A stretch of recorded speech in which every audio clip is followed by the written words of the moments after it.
Paolo Avellino super supportive kay Kim Chiu.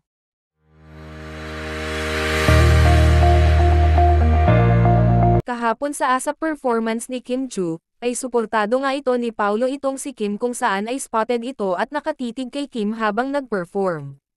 Bago pa man nagsimula ang performance ni Kimi, ay spotted ang dalawa na nagkulitan, kasama ang mga bata.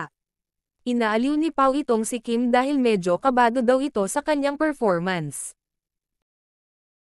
Wala na siyang choice.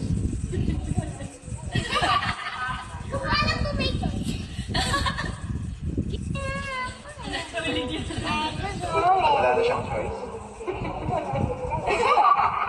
Samantala, maraming aabangan ang mga Kim Pao fans kung saan ay nakita itong si Kim at Pao sa isang recording studio, kung saan may aabangan tayong collab ng dalawa.